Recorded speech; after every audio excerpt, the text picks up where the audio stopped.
Pasteur de ces États congolais, le coup la congolais nous. Après si à vie, non attaque Moutounanzambe, mais le coup la congolais nous.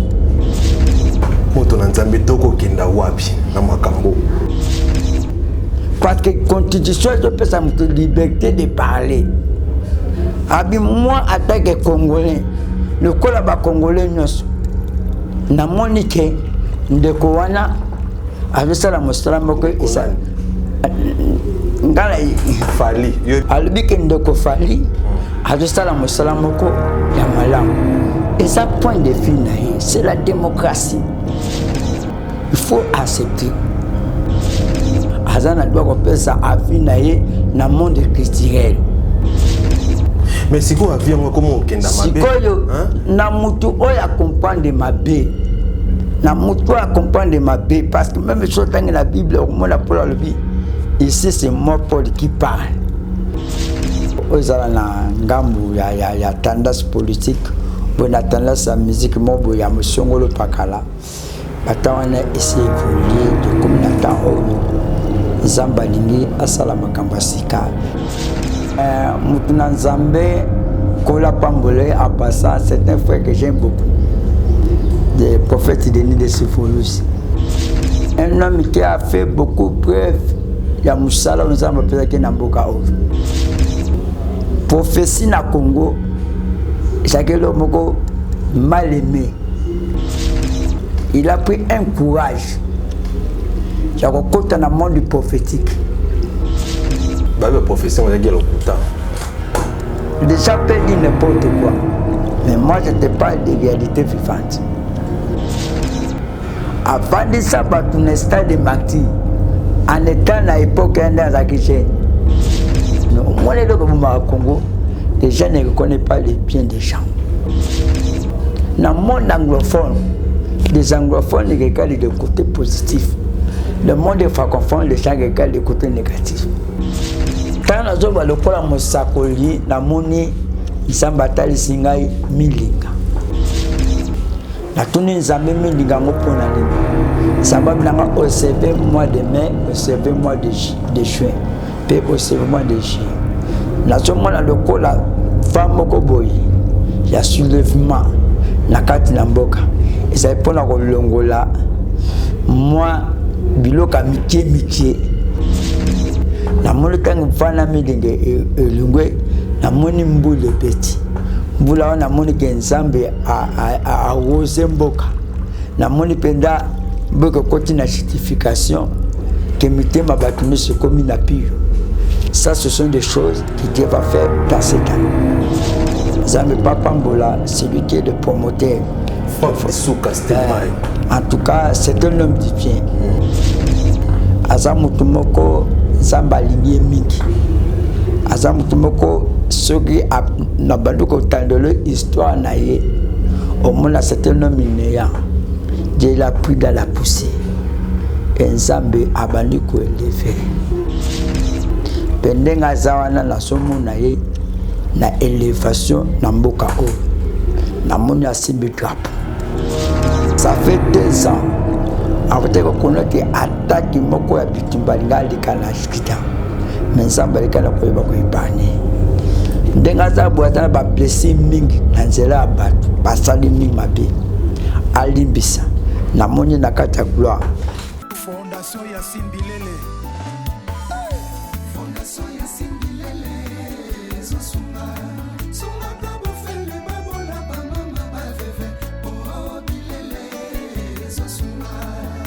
Yacine Bilele, Mama Motema Malamu. Fondation Yacine Bilele, Zosunga. Bonjour, on a bâti le 25 décembre. Et qu'on fait ça par la vie pour Bilamba pour ne pas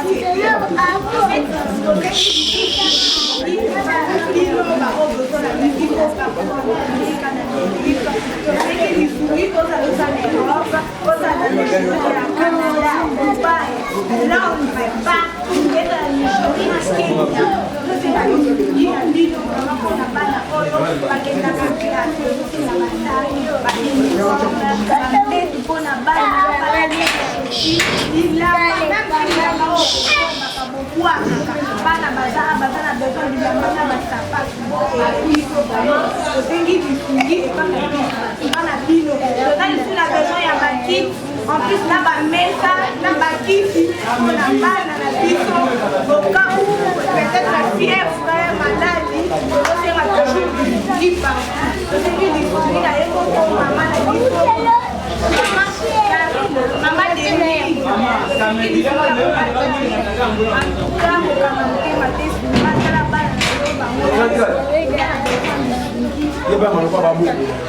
Fondation Yacine Bilele. Fondation Yacine Bilele. Zosunga. Sunga kabo fele babola ba mama ba veve. Oh Bilele. Zosunga. Yacine Bilele, mama motema malamu. Fondation Yacine Bilele. Zosunga. Yo café. Yango. Yo café ngoro.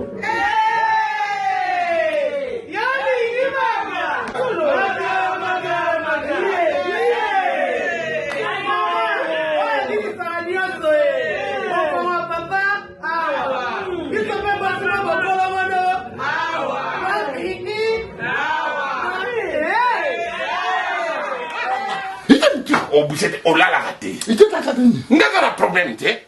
A connaît pas demande. Hémorroïde. Et on dit, oh, diabète. Et oh, nini, oh, de l'oncologie, nini, rhumatisme. Et c'est ça. Tout ok. Bio café et au sala chonjo te leng. Tome la kana bino yango. Force Mbetu.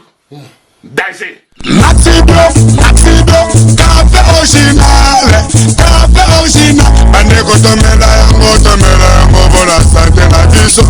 Bana Guine, Bana Dar es Salaam, Bana Poto, Bana Mokili Mobimba, Site FM Moko, Afrique Info avec Frank Stemai, Yandankala, Twende. X-Bass, Marandura.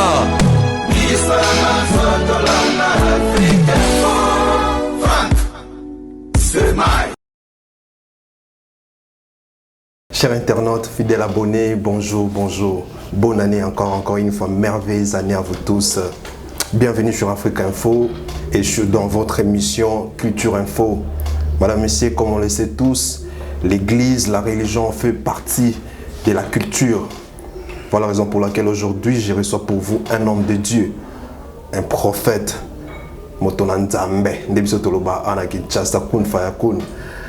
Monsieur prophète béni. C'est avec lui qu'on va partager, qu'on va parler à ce qui concerne l'Italie, église, l'Italie, Mboka. Prophétie. Il semble que les prophéties et kokisami yango lelo na ye toko solo la aloba prophétie yango ezalaki likanisi aloba est-ce que obasal na nzambe ba ko sala eza digne ko zala basal na nzambe mokili yango komo okende moins compliqué tokozala na lelo toko solo la nyonso wana. Merci na bino bo tala biso na pesi mbote na mayele sadiki kombo elandaka ya solo tout le monde pas mayele sadiki château et je dis un grand merci à mon boss Frank Distuka Stemai mbote mingi na Alidor Kabuba merci na yo wana toyimbangu na mosali na nzambe mbote mosali na nzambe Côté papa la journaliste. Bonne santé. En tout cas, ça va par la grâce de Jésus-Christ. Tout va bien Nakatangolu en Christ. Biso sepeli ko yamba boye malamu na Africa Info. Vraiment merci beaucoup pour l'invitation na yo. Et na profiter na saluer bana nzambe nyonso o bazola na biso na Kat Africa Info. Pe na monde entier bonne année.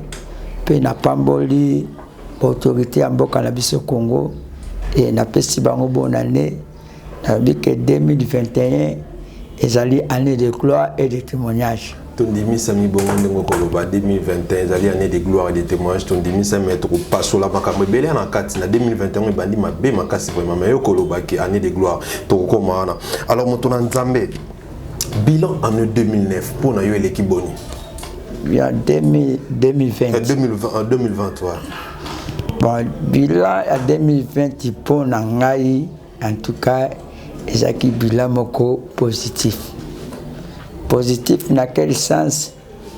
Nzambe quand tozaki na 2019 d'abord, le 20 décembre 2019, moi j'étais en prière na équipe nangai tozaka na bango na ministère nangai chez des miracles auto sambela kalangingi donc tozaki na prière na campus na Ngomba parce que na fête le 1er janvier c'est l'anniversaire nangai. Alors ninga mingi ba décembre nous surtout là dans la carte à prière puis na koluka ainsi dit de Seigneur pour na chaque année Dieu tout tambola la révélation na biso. Alors na carte na le samboana Nzambe ayeko le belangai année 2020 année de bouleversement et de surprise. Kola tizaki des langages. Vous savez que le langage prophétique, lorsque un prophète il parle par des signes de code. Ça demande à Moukasa un discernement prophétique. Il y a quoi discerner en pour le versement, il cause un langue positif, cause un négatif, surprise, cause un langue positif, un négatif. Par rapport à ma pasteur, pour chaque pasteur de comme église naïe, a repéré ça thème année naïe. Subalubi année de bénédiction, subalubi année de possession, na mutato pesa ndenge naïe parce que na lubaka makamba nzambe na Congo za lokola chaque soliste azobeta note solo na ndenge naïe. C'est comme moto na nzambe. Bino nyonso surtout comme la fin de l'année, bolobaka qui a des gloires, année de bénédiction, année de surprises ngapé. Les 31 les qui nazaki na veille bolobaka bon année esengo. Mais subitement année en 2020 ezaki animo très maîtrisé. Moto mon côté entre bino bassin na nzambe très ko prédire moi mkolobake. Omoni année to kokota pandémie ko ya omoni année to kokota mabe kozala. To tire ko mona moto bolobala biso to ko pa moi to ko zo to ko bika na bato misu bazala na ba veille wana misu ba kufa même na coronavirus. Ya moment wana bino bassin na nzambe bozaki wapi. Yango nazoko bino ba prophète. Yango nazoko na prophétie oyanga parce que chaque prophète a yebi inspiration na biskazo zo. Bible le bin Amos 3:7 Dieu ne fait rien dans le monde ici la terre sans que c'est fait les prophètes. Même pandémie aux homona. Le véritable prophète ba mona ki yango. Bon baloba ite pour ani. Peut-être aux occasions okuta na bonté net dans la zoba netingai. Quand on a parlé du Cambou, année de surprise et de bouleversement. Donc, quand on a 2020, si makaka ya kokotaka na ba janvier yango, balmoko le 8 mars, tous qui surpris, coronavirus continue à Congo. Première surprise. Deuxième chose, autre et que bouleverser biso, au collaborer année de bouleversement. Tant que le bas du Kamba confinement, ma camouflage n'a pas poché, pour le vexer. Et pour nous, qui déjà averti dans le langage en Zambé, de battre le dépôt spirituel. Parce qu'un homme de Dieu doit garder toujours sa dépôt spirituel. C'est ainsi qu'il a lobby que pour l'abissou, on est positif parce que tout ça est bien averti dans mon peuple à bouleversement, dans la surprise. Parce que baby misala et baby ndeko nangai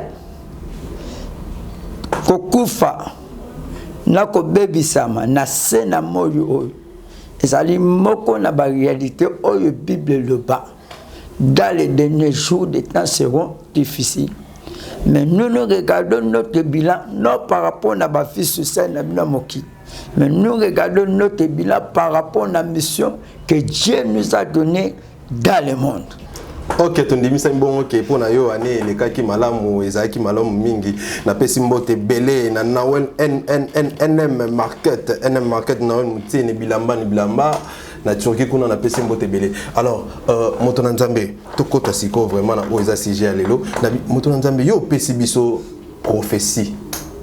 O bisi biso les 6 il y a 2020 le 6 décembre il y a 2020 yo pesi biso prophétie lo bien que et là comment ko sala malokola union sacrée to komona siko et ko sala moko ko tata ko longwa to komona faveur en Nzambe la 2021 siko après to komona na internet ba ko lobake profession pesa ki ko kisani na iba ezalaki idée analyse ezalaki les solo yo qui pour vous avoir une relation puis côté gouvernement tout ezalaki vraiment ainsi dit l'Éternel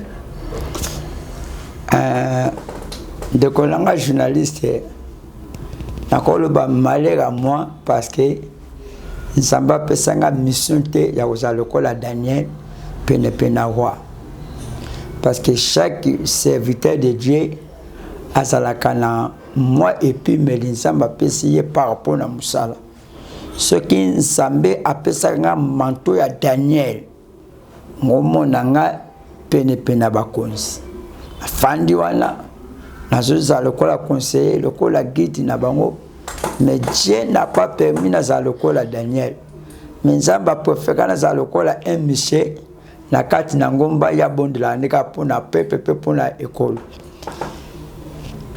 le quoi na lobaki na yo que 2020 ezaki année de bouleversement et de surprise tant que komaki to ne vers la fin de l'année quand nous nous préparons naye kozwa message oyo namonaki mupepe si le plan national surtout na kata domaine ya politique nationale namonaki mupepe moko koya na kana lokola un esprit lokola et va moko ya révolution va moko boya changement va moko boya yeloko moko na sika na kata mboka et tangu na somo le loko na Nzamba lobelinga ezolo mo ezali irréversible mutu akolongola ngo azapete mutu pa ko changer ngo pa zati Nzamba kolobake ayikoloba nga eza ozala pasteur ozala nani ozala kike ce soit mutu akolinga ko telemela mopepe wana Nzambe akoyeba ko ekate parce que za mopepe o Nzamba linga mema forme nouveau na kati na mboka. Et c'est ainsi que dans la pesa qui professionnel na moko ya ba chaîne et na lobaki que Congo ezana posa ya bana nyonso ya Congo baza tout autour unitable pour to kota na kati ya développement. Nous savons si le plan prophétique Congo komi wapi. Bat musuba ya kala discours akobeta discours ya Simon Kimbangu. Il ne comprenait pas que tant au Simon Kimbangu sa qui dit et ça qui face à la colonisation pour toute indépendance. Mais le lot, tout ça, tout ça, biso congolais, na carte d'incompréhension, na carte de division, puis na carte de pensée différent. Esprit, on rejoint beaucoup le au moins la bataille, par exemple, biso congolais, tout l'ingalati. Moi, tu vois, politicien, par exemple, la volonté de bongisa mboka. C'est faux. Ba politicien ba koza la volonté ko bongisa mboka mais eloko de ça la ke ba koma ko bongisa mboka te parce que effet ya esprit spirituel o esa na tawana et remède ni neza atana pour ko pesa solution pour que ba o Nzamba ti bango na kati na kata pareil ya nation ba mema accomplissement là na kati yote siko yo moto na Nzambe tant que yo remède on ezani no kolobela biso bon remède ezali biloko moko simple Congo ezamboka moko ezana ya Jésus Christ na le bakango de bango tout haut parce que mboka oyo Nzambe na kata Bible aponi mboka lokola Israël comme une nation est manifestée comme bonne na mokili. Mais il passe à Israël parce que les gens ne comprennent pas. Il passe à Israël na kati na nation. Tant Israël a lembi, tant Israël a lipongi, et sali Congo afin la mukaloko la Israël. C'est ainsi que Congo ezali mboka moko soko tali histoire ya Congo otali na Israël okomona après ndenge moko et sokotali bénédiction oyo na Congo en dehors d'Israël, parce que Israël c'est une nation bénie par Dieu. Celui qui bénira Israël sera béni. Otali Congo dans la bénédiction moko, nous sommes enviés, nous sommes combattus pour cette bénédiction. Mais pourquoi les Congolais souffrent? Ils ne souffrent pas parce qu'ils manquent à manger à bon nom. Ils manquent la connaissance. Quelle est cette connaissance? La connaissance de la spiritualité de leur pays. C'est ainsi que nous avons compris que quel est cet remède. Yakotali Sabatu, chemin Yakobima, chemin Ngazanine, Kobana na Bakondi, Tina Mutasuka, Ayebake, ce qui nous a battu Nimboka Oti, Mutakotunga au Salam Salamako, en vain. Nangila Pesuka, des images pour comprendre que tout ça déjà na kati na makambango. Mobutu azalaki président moko oyo Nzambe etabisaki apaki mission moko ya unité nationale parce que armée oyo to peuple oyo ezaka divisé bakendaka ko conquérir destinée na bango ti même famille oyo soki papa na mama bazokana te conséquence ezaka pa na bana. Alors Nzambe amemaki Mobutu na message ya unité nationale. Vous savez que la République démocratique à l'époque d'Isaïe est une nation forte. Et c'est quand Mobutu a soukaki, il y a succédé Mobutu. Il y a abattu la Akiwana, a négligé Akiwana. Aïe, la guerre sera longue et populaire. Donc la guerre sera longue populaire parce que la guerre faisait la populaire, puis nous surtout contre la guerre. Et guerre wana tozo ba pete tozo bundana nani puis avec bundana ba wande to yebi na lingiti na kota na babilo ko wana parce que il y a beaucoup de choses étant sur Dieu nanga tant to ko metezango te là beaucoup de choses mais na ngina tikala ka to ni to bande ko bundana biso nyo soto yuta la wala lobi na yoki en réalité tant ba kenda na Sun City parce que akoka parce que akon inclusif. Et ça qui va dans Mboka Oyo, Bazaki va belgérant. Vous comprenez? Le Bazaki va belgérant. Le Bazaki Bitumba, entre Bisuba dans Mboka, na Bangunya à l'extérieur. Mais la première plan, Zaki Bisuba dans Mboka. Pour la remettre. Alors, moto na Nzambe na lingina tout no moto na sino ko kimanga mwambao. Tant yo lobby aho otiko loba tout à l'heure awa ke Mobutu Nzambe moto a établi qui Nzambe moto amemaki wana mais étant donné que bato nyonso ba ke Mobutu sataniste on est comme sanguinaire azaki moto pena ya moi solo ka mingi mais yo ko lakisa biso ke Nzambe nde moto amemaki wana mais est-ce que c'est possible que moto kozala na côté ya satana ninge to lobaka azala pe côté ya Nzambe à recevoir un message que vous n'êtes pas en Zambie, est-ce que c'est possible? Oui, de Kolangai, Nazarana Lektimoko, très éveillé, très rapide, très vitesse par rapport à la compréhension humaine. Ce qu'on a dit, c'est que même Satan, c'est un serviteur de Dieu, aux Alasipri.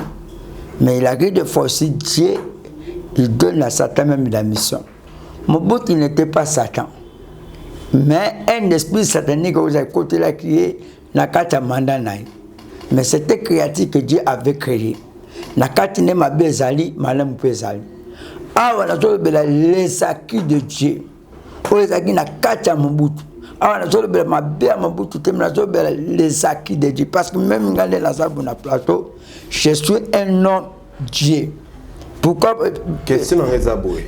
Est-ce que c'est normal? Na ndenge ya spiritualité moto asali la molili pe asali la lumière moto azana molili akoki zo vocation ko te pa Nzambe yango nde motuna réponse dans la deux personnes on a deux personnes réponse est simple établissement ya bokonzi na ye toute autorité vient de Dieu azwaki autorité et ça quoi te Saoul mutataki mafuta za Nzambe na prophète Samuel atabli Saoul kwa na Israël Mais na kata mananae, il a commis des erreurs et ça est qu'Nzambe a rejeté à cause de ça David na trône. C'est comme Mobutu. Parce que le commote au sein de la Sénat, ce que Nzamba permet à moter. Quand on continue à kati na trône, il y a une mission à l'unité nationale. Tant qu'il y a la guerre sera longue et populaire. Quand on continue la guerre, on va la porte d'entrée.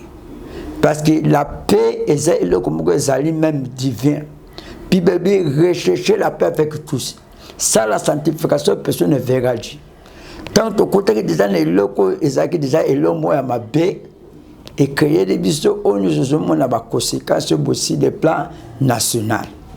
Chez Béni, actuel le président qui est en exercice, tant il a compris que Makambu Yamboka Oyo, ezali kaka te kikoloba na bato tokolia na mandat na ngai je vais faire ceci, je vais faire ça. À comprendre que Makambu Yamboka Oyo d'abord c'est la spiritualité. À tant à du bokondinae à que na stade à sali prier à zongi la place où il y a pas le bas. Après sa déclaration, on a été un peu à la déclaration, on a dit banda bon Nzambe Yamboka. Mais il y a qui que ça la déclaration bi Nzambe limbisa pe ba o ba yaki liboso na biso limbisa ba makambo o ba koko ba papa na biso ba salaki tozu Congo tozu na maboko na yo Jésus Christ. Si le plan spirituel, la nation dont reconnaît que le Dieu d'Israël, c'est une nation qui est déjà bénie. Déjà si le plan spirituel, comment on a quelque ici, Congo na maboko Nzambe na Israël, le Dieu d'Abraham, d'Isaac et de Jacob, à 5 Nzambe à Konza Congo, c'est déjà le moko. Parce que biso na ba prophétie na biso, Nzambe le baki na biso bo. Tant à deux personnes biso ba détail yamboka. Albina biso, le 5e président sera un homme humble comme un doux, comme un agneau. Mais quelqu'un qui sera mal compris, mais qui doit s'y prendre les gens par ce mandat. Vous avez flatérité. Nous avons flatérité parce que depuis que nous avons donné 1 centime, nous avons donné 1 centime encore. Parce que Dieu a utilisé pour te la Bible. Baza bata mokili, mais baza bata nzambe. Bon, il y a biso koloba nzambe. Parce que l'homme de Dieu a recevoir au Kakavutina Zambi. Non, parce qu'il y a des sols de la bénédiction. Bon, mon sang nzambe on tukolo na biso a tuko landa yo na lanjo lobi ke yo yebi position nini o mboka za na siko spirituellement. Pe yo lobi lisusu na prophétie na ko lobaki ki année 2021 zali année à faveur. Mais année 2021 to côté on a mois de janvier le 31 bande ko na Zamba na Beni. Bato ba ko kufa mito ko kata na lokola banyama. Mais yo bengi en année à faveur. Toni to eba année à faveur on bengi na ndenge nini po tozo mona liwa sur liwa mabe sur mabe nzala eko mata pasi eko koba makamutu eko kenda mabe et faveur on to ebite ko ya quand eza ndenge nini na année on papa la journaliste makamazambe za lokola liboma tangu nsamba zo ebisa Moïse. Le temps est arrivé na ko là-bas en Israël. Na kiti pour na délivrer bon le mboka Pharaon. Mokolo o Moïse a zone de pied bisa Pharaon. Même Moïse physiquement il avait écrit ce qui car le bimba la moko Pharaon pas de décision à Tikiban. Bible le dit que Nzambe a rendu de sous motema ya Pharaon plus incrédule. Quand on s'emballe que 2021, tu commences à faveur en Zambie, Namboka Ov. Papa Nangaye, ce n'est pas une utopie, c'est une réalité. Dans le monde des esprits, il y a des choses. Namboka Ov, mon frère, Tolia Bigi, Biloka Bangulu, Somkali Angwa Kufunatanga guerre, Congolais Leblo Bangula Kufate. Parce que dans ces pays, parce que peut-être que le Kabola, Nzambeti, dans le monde entier, pays monté connecté avec un système 1+4. Dans beaucoup de connectés, puis tu as une élection. Exemple, le plus important, c'est la Kalamboka, même Bangomo Bakonzi, comprendre en côté. Parce que Dieu a un plan de Kalamboka. Faveur les amis. Faveur les amis et le Koyo, va mériter en côté. Mais Nabola Mwanzambi, Nabolungu Nzambi, Nzamba Zambli Kola Pepe, a salé du Bangola. Na Congo 2021 to mona faveur nini to na kana to ke to mona faveur to zo monelo te siko ndeko na ngai toi qui me ndeko to zana kata 2021 le balé la janvier na baliwa na ba massacre na ba trop lisakoli et le bami que sur le plan national to mona faveur en Zambie na kata mboka o na réalité to zo mona bato ko fana beni que Nzambe a consolé ma bota nyonso au bassin éprouvé na kata beni parce que nous sommes des mêmes cœurs avec eux. Ce sont des compatriotes parce que kufa na bitumba oyo ezangi mutuna makolo. Mais bitumba la beni ekosila na minduki karate.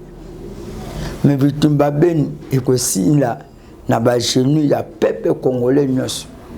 Que ce pays appartient à Dieu. Il faut que merci beaucoup. Et je suis convaincu na makambo onzamba zo sala zo la kisabiso bientôt bokomona schéma moko ya grâce ya paix et okota la beni parce que nzamba sa yokaki kri wana makasi ya kolela ya peuple est.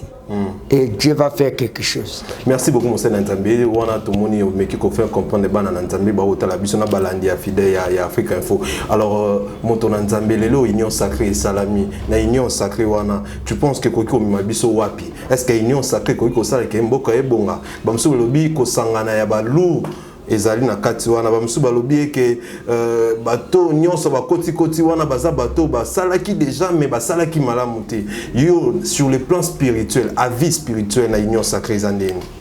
Union sacrée ezali sur le plan politique d'abord ezali eloko ya mabeti.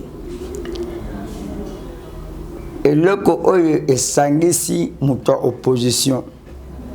Na mutu ya pouvoir sali intérêt ya Congo. Union sacrée pour la nation. Parce que na mutu opposition, na mutu ya pouvoir, tout ça na mboka msuite otokobete la tolo ya kozala fier sur les alliés Congo. Et ce qui mon peuple ya union sacrée.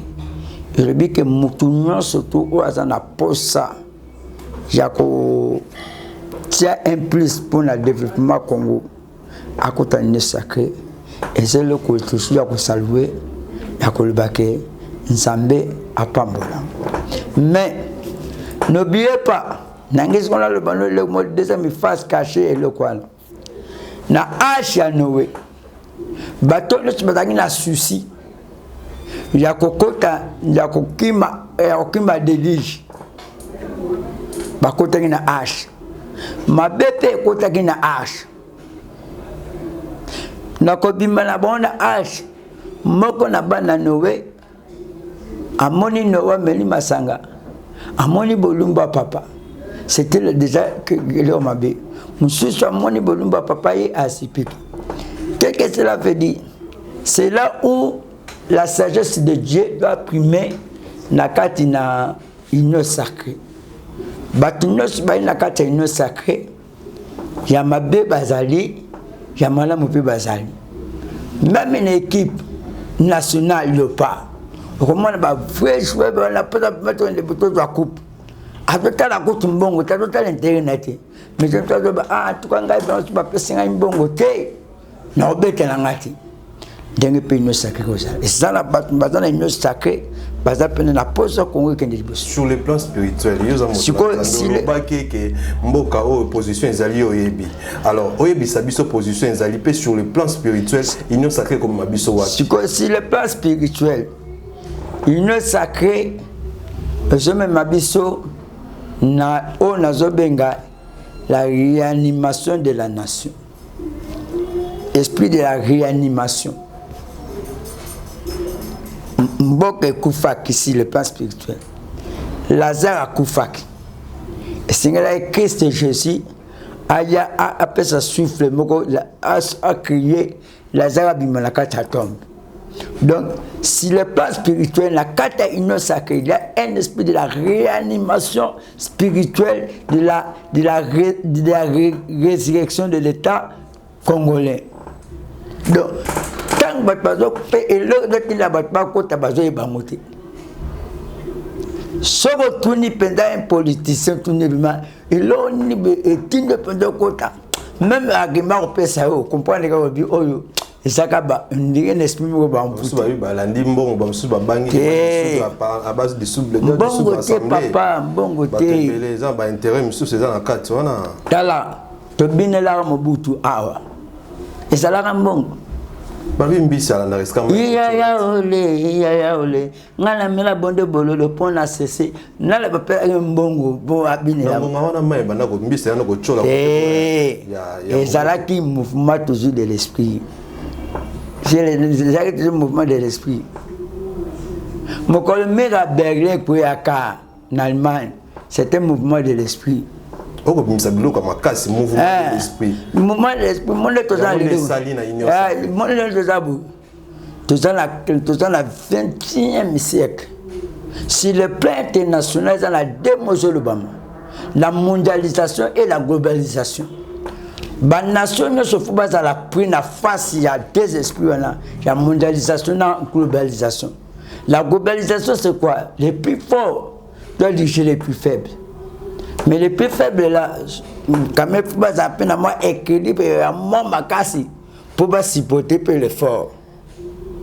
La mondialisation, bolinga, te bon, vendre à ça, moko. Faut bolir ensemble. Ndenge zaka na tout de Babel. Yango monike Congo face ya biloko wana mibale. Tozana na ba politique neti ya bata Mobutu. Tozana na ba politique neti ya bata Lumumba. Tozana na ba politique neti ya bata ya Kaik. Oh, le monde est en train de changer, il y a une mutation. Et ce salamaka sur le plan spirituel, nous sommes dans le monde à l'élo. Aux un téléphone Android. Si vous avez le téléphone Android, si vous avez le téléphone là,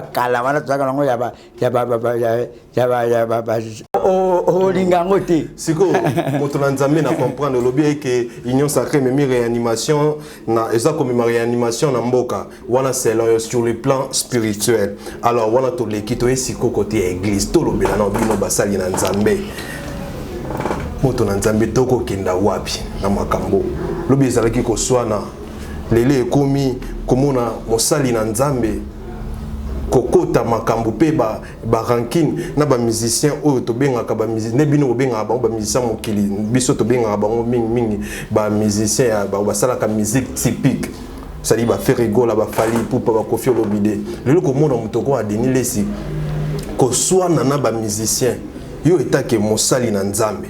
Est-ce que c'est normal? Est-ce que c'est normal pour un homme de Dieu de discuter avec le musicien ou de faire les analyses dans ma cam ou taliba musicien ou bino benga ka mokili pour benga ka bango déjà mokili? Avant de répondre la question tuningai, d'abord on a maîtrisé que tes problèmes en côté n'a vraiment bien informé en côté. Tes problèmes en côté na ebisa. Ezali que pasteur Denis Lesi oyebi ye a lobby pona ye na minute oyo fali pour pande moto aliki ba musicien nyonso ba Weranson ba JB ba Fer ba Tikali fali pour paleki bango ezali ta fali pour pa sepeli ici ba ninga msusu te ba komi koleka na TV comme ba dispute wera leki wera lobby ba sel na nzambe boyo azongisi boye pona yo mosel na nzambe déjà est-ce que ça normal moto na nzambe lokola bozali ba prophète ko ya ko sala analyse pe ko loba ke ya leki to ya leki te est-ce que ça normal na limi na répondre question avec beaucoup de sagesse moto na nzambe Kola Pambole en passant, c'est un frère que j'aime beaucoup. Le prophète Denis de Sifolus. Un homme qui a fait beaucoup de preuves. Il y a Moussala, on s'en va peut-être qu'il y a Namboka. Prophétie na Congo, c'est que l'homme mal aimé. kolobela ba prophète. Cet homme-là, il a pris un courage. J'ai rencontré dans le monde du prophétique. A passé la penza ennemi à Samson. A Kanga ba chaîne nyonso à Congo dans le monde du prophétique. Avant de ça, tu n'es pas de martyr. En étant à l'époque dans la chaîne. Na carré au mutombo Coutinho. Hein? Sony. Yo percé. C'était pas facile. Bah le professeur on a dit le couta. Déjà peut dire n'importe quoi. Mais moi je te parle de réalité vivante. Dans le but que ça est me parfait. Mais dans d'autres les sayo va au yakina. Ça va être pasteur Coutinho. Tant avant de prêcher prospérité. Abi mutuna nzamba zali un homme okaza ministre de diako za sainteté. Parce qu'à cette époque ça la pasteur ça ko ça la mobola. Mais Coutinho na fait un message naé a révolutionné la église. Le pasteur a une porte qui a été un homme qui n'a rien ministre ensemble. Quel que soit la Coutinho. Moi les gens au Congo, les gens ne reconnaissent pas les biens des gens. Dans le monde anglophone, les anglophones regardent le côté positif. Le monde francophone, les gens regardent le côté négatif. C'est là la question. Tous ne pas pasteur. Nakei pasteur de l'État congolais le col congolais nyos. Après si à vie non attaque mutuna ensemble mais le col congolais nyos. Parce que la constitution peut ça me liberté de parler. Abi moi attaque congolais le col congolais nyos. Na monique ndeko wana avesala mosala moko isa ngala fali yobi fali pour pater prophète pona landak yango tiamona le na do répondre kala ba question albi ke ndeko fali avesala mosala moko ya malam et ça point de vue naie c'est la démocratie il faut accepter c'est la démocratie que congolais nyonso azana doit repérer ça avis naie na monde culturel. Mais si quoi vient comment okenda mabe na mutu oya comprendre mabe na mutu oya comprendre mabe parce que même sur la Bible au moins la Paul le dit ici c'est moi Paul qui parle ce n'est pas le Seigneur c'est comment faut qu'on nga koyebaka tant mutu na tamba zoba il y a un décidé de Seigneur il y a le conseil de Dieu wana pena ton limité moto na nzambe ainsi de dit l'Éternel lo bake falinde maka falinde na silisa pardon falinde malamu yo landa ki ngo pena malamu tena ebisa oyo ya lobi falinde malamu falia l'équipe batunionso faire déjà kufi faire kufi o kama muya lobi ba wera ba kufi batiki batika falina ba hérité basala hein moto na nzamba ko kota tina na bozino wana vraiment bon en tout cas ndeko na ngai na zone clair na lobi tanga lobi makambo wana a lobi en état le cola congolais nyos soka to ki moi c'est que discours wana soka to kanga le bakon na carte église parce que monde église un monde est spirituellement ecclésiastique et ça le discours oyo balu bakango na église té net par exemple que na carte ngala ko ça par exemple écrivain na bi par exemple que mkolo penda vite avec ibenge tout flamme tout fait si quoi son na église nanga na en tout cas biso bana fait ya blaguité langue discours on a discours existe soka le baka en église non je pouvais dire que mutuna nzambe mais à lobby da TV oh il est qui na église ba te belé ba moni kole quand même na église ça serait même que tout mieux le rôle à lobana mon église pour l'église de Rosala batunio sur terre mona que kolobana boye ba télévision et ça le col à lieu public à la portée de tout le monde. Et ça le corps va sur du bang, va sur gâteau. Donc on a gâteau moni di banga. Orolungola di banga au di gâteau. Donc ça on normal mon style nzambe ko sala analyse na ba bino bobenga ka na le bino boye na le bi a le bi yango attaquer un Congolais. Alors bien on t'a attaqué un homme de Dieu parce qu'un homme de Dieu a bien la mission de propager la bonne nouvelle. Alors bien on est un Congolais. De temps à peu près défendre, nous avons un Congolais. Tout le monde y défendre yo collègue. Merci beaucoup mon Nzambe to komi vraiment na suka émission na biso wana na pesi mbote mingi na Ali na Yaison gare centrale mbote belé pa na yo ici ka ozali na pesi mbote belé na Noël Moutiene na Turquie et lamba ni lamba Noël Moutiene NM Market. Merci beaucoup mon Nzambe moi ba mbote pe ba shalom na o yo bandimi na o balandi biso. Bon avant na pesa Bambote nanga ya suka en bref nangina loba na dibota ba na Nzambe so pe moi lisako les aller au bois nangina loba na dibota ba na Nzambe ke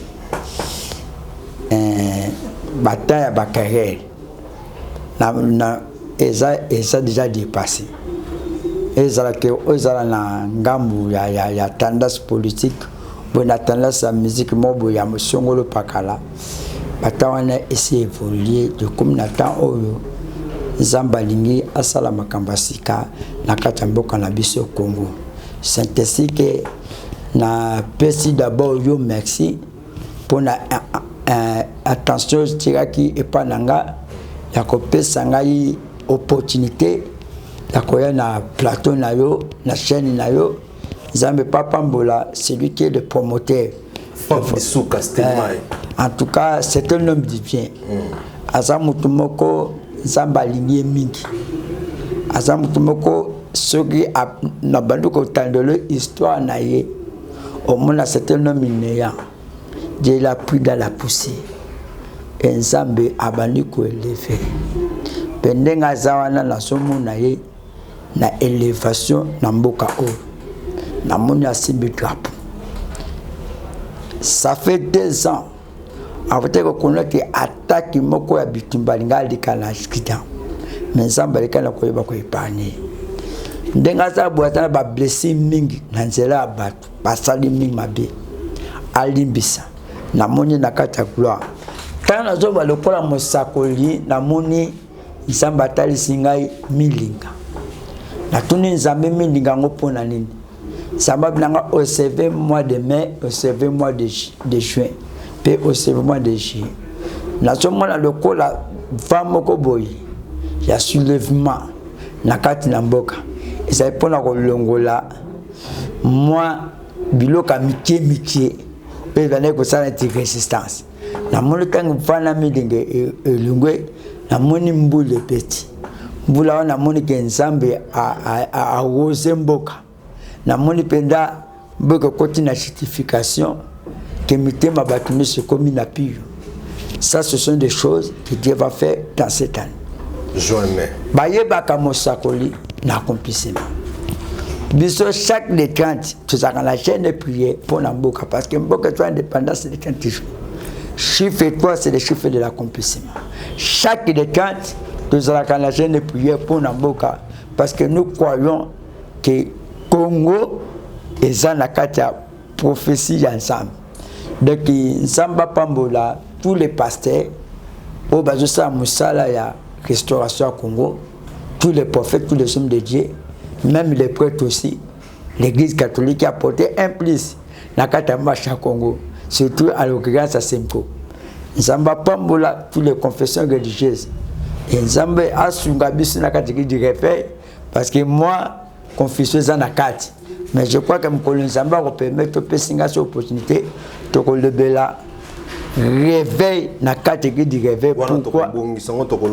Parce que ça moto ya lelo église comme okenda mabe makasi et puis ba belé ba pengwi pona makambo ya bino ba pasteur boko sala na ba prophète professeur le côté leke belé ba pasteur mabe pe ba leke belé na bino ya bien ba ko étouffer bino likolo mabe ndé leki to ko sala ngo eloko to ko loba mingi wana na pesi merci mingi na balandi Africa Info merci mingi na ne bolandi biso bo commenter bo pesa ba suggestion na bino bo tinda ba message boloba ezali natan sima kolanda émission boloba o ezali ya bino bomoni boyekoli na kati émission prophète numéro vite fait vraiment numéro nanga ezali 084 130 94 50 numéro nanga wana 084 130 94 50 pe soki pe mutalinga twansu facilement akoti na Facebook abeti Beni Makese kozwanga obia koti na chaîne oyangai na YouTube Beni Makese TV akozwa pe ezali babiloko ozo tozolo belawa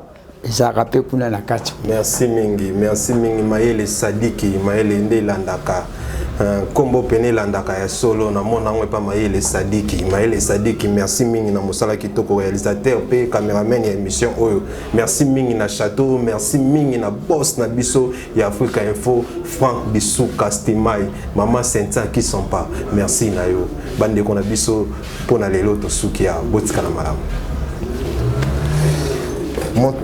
Événement, le maestro de la musique africaine Fabregas, le métis noir. Bonsoir la France. Ça c'est la danse du moment mondain.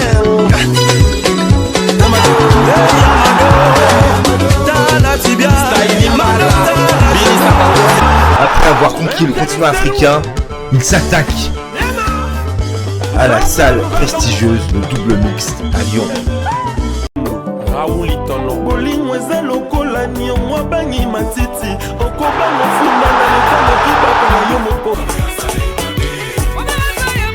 Le 13 mars 2021 à 19h. Billetterie au point de vente habituel. Bana King, Bana Dar es Salaam, Bana Poto, Bana Mokil Mobimba, CTF Moko, Afrique Info avec Frank Stemai, Yandankala, Twende. X-Bass Maranura